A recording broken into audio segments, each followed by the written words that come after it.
Good day, everyone. I am April Joy Bastian, and today I will discuss the possible treatments and medication for anxiety disorders based on the DSM-5-TR of the American Psychiatric Association.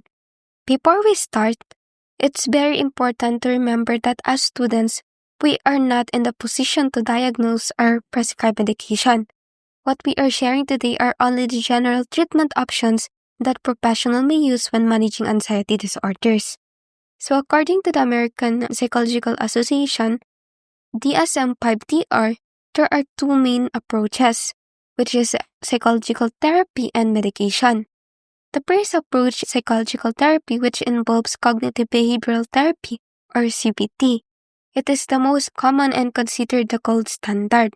So this therapy focuses on helping patients identify the negative thought patterns that cause anxiety and then teaches them healthier ways of thinking and coping.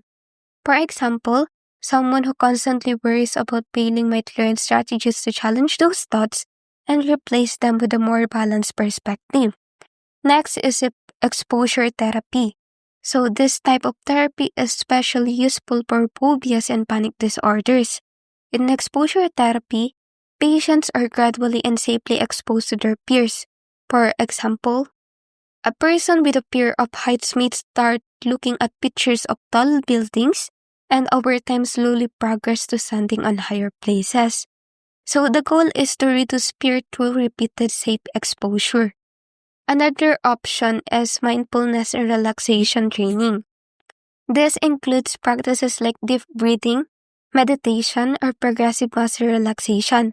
So these techniques help patients calm their body, their physical responses to anxiety such as rapid heartbeat, shaking, or restlessness. It also improves self-awareness so patients can manage stress more effectively. The second approach involves medications. Again, only licensed professionals can prescribe this. But here are the general categories often considered. SSRI are selective serotonin reuptake inhibitors, and SNRI, or the serotonin norepinephrine reuptake inhibitors, are usually the first-line choices for long-term management of anxiety disorders. So these are considered effective and safe for continued use, and are often given to patients with conditions like generalized anxiety disorder or social anxiety disorder. Benzodiazepines, often called benzos, may be used when a patient experiences very intense anxiety or panic attack. They work quickly to calm symptoms, but they are usually prescribed only for short-term use because of the risk of dependence or overuse. Another type of medication sometimes is considered is beta blockers. So these do not directly treat the psychological causes of anxiety, but they can help manage the physical symptoms such as rapid heartbeat, trembling, or sweating. Beta blockers are often used in cases of performance anxiety like stage fright. Unlike benzodiazepines, beta blockers are not known to cause dependence, but they are still prescribed carefully depending on the patient's health condition.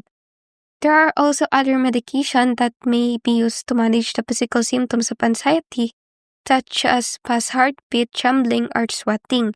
But these do not cure anxiety itself, but they make the physical reactions easier to handle. In summary, the DSM-5-TR emphasizes that the treatment for anxiety disorders depend on the severity and the individual needs of the patient. Some people may improve with therapy alone, while others may need a combination of therapy and medication. The final treatment plan should always be decided by professionals. The most important point is that anxiety disorders are treatable, and with proper care, patients can learn to manage their symptoms and live healthier lives. So these are the possible treatments and medication for anxiety disorders, and thank you for listening.